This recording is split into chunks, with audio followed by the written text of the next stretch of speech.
नमस्कार दोस्तों, स्वागत है मेरे यूट्यूब चैनल टीचर ज्योति पे। तो आई होप आप सभी अच्छे होंगे। तो आज का विषय है वृत्त के बारे में। आज हम वृत्त के बारे में जानेंगे कि वृत्त क्या होता है और वृत्त के प्रकार कौन कौन से होते हैं और परिधि क्या होती है, त्रिज्या, व्यास। आज हम इन्हीं सब विषयों पर चर्चा करने वाले हैं। तो चलिए शुरू करते हैं।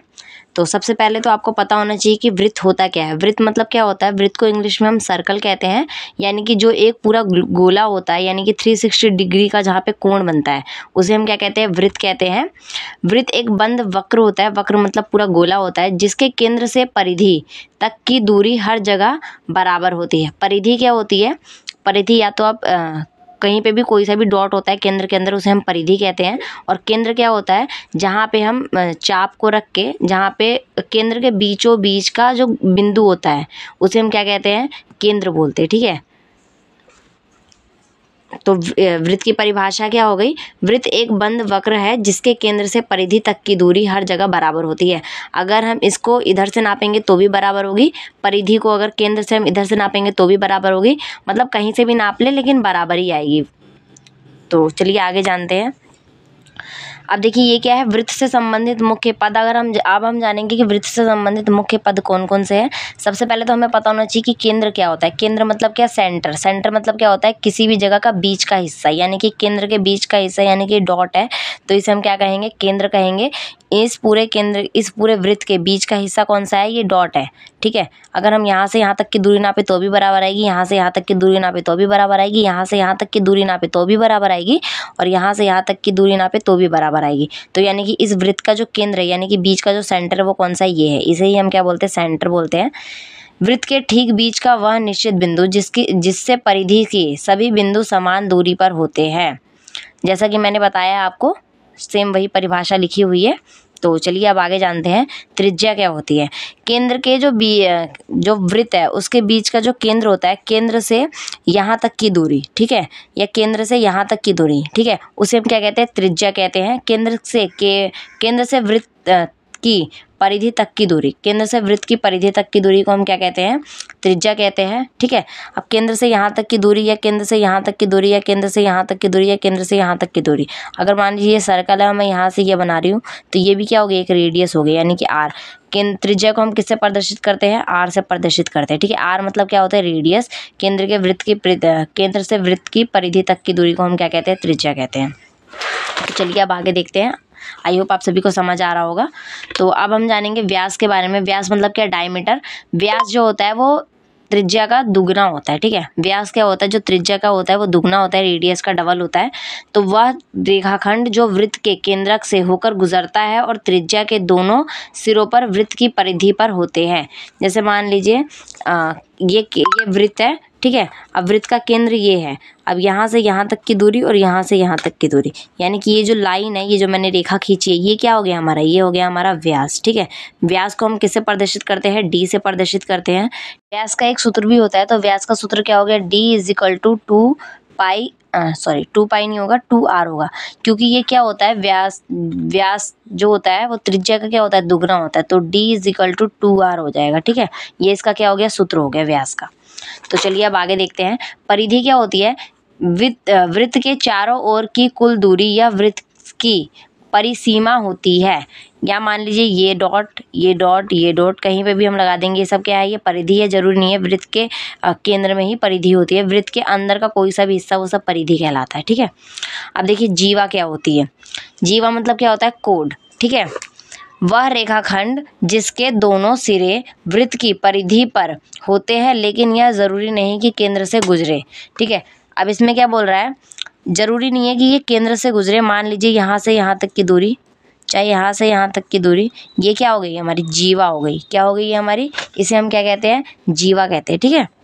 अब देखिए चाप क्या होता है? चाप मतलब कहीं पे भी चाप लगा होता है। जैसे मान लीजिए यहाँ पे मैंने एंगल लगा दिया, यहाँ पे मैंने लगा दिया चाप। चाहे हम चाप लगाते हैं ऐसे करके, ऐसे जब अगर हमें कोई कोण बनाना पड़ता है, जैसे मान लीजिए मैं 90 डिग्री का कोण बना रही हूँ, ठीक है। तो जैसे मैंने अब ये केंद्र है मेरा, ठीक है। अब मैं यहाँ से जो प्रकार है मैं उसे वहाँ रख के ऐसे चाप लगाऊंगी, फिर इस डॉट से ऐसे लाइन खींचूंगी, तो ये जो चाप लगा इसे हम क्या कहते हैं? चाप कहते हैं। ठीक है। वृत्त की परिधि तक एक टुकड़ा या भाग, वृत्त की परिधि का एक टुकड़ा या भाग, उसे हम क्या कहते हैं? चाप कहते हैं।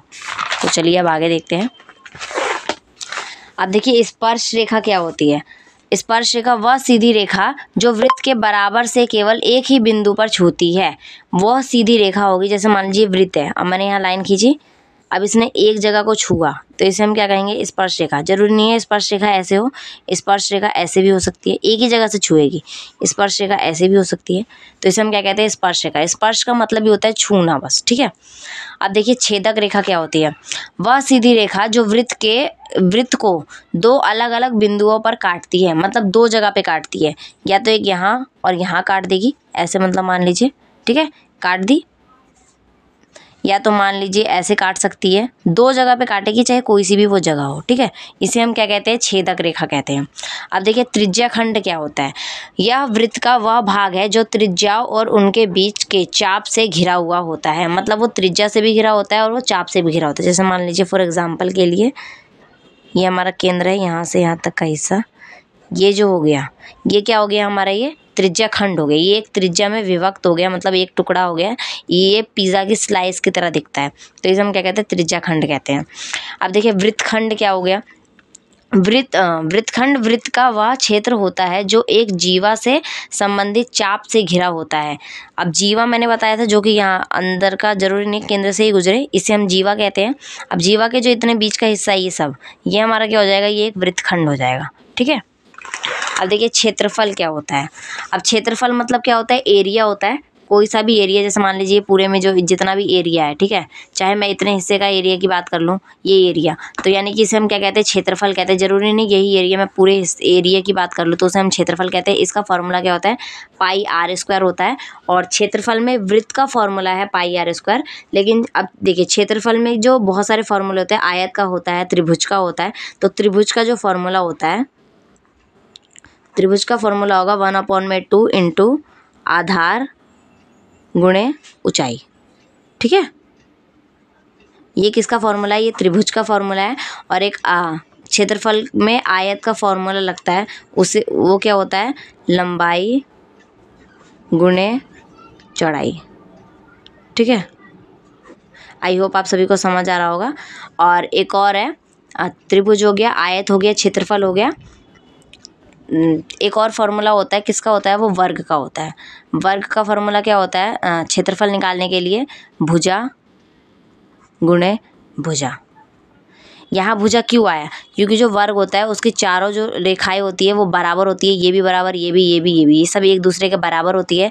और आयत में लंबाई गुणे चौड़ाई क्यों आया, क्योंकि ये वाली और ये वाली रेखा बराबर होती है और ये वाली और ये वाली रेखा बराबर होती है, ठीक है। तो इसलिए आयत में लंबाई गुणे चौड़ाई आया।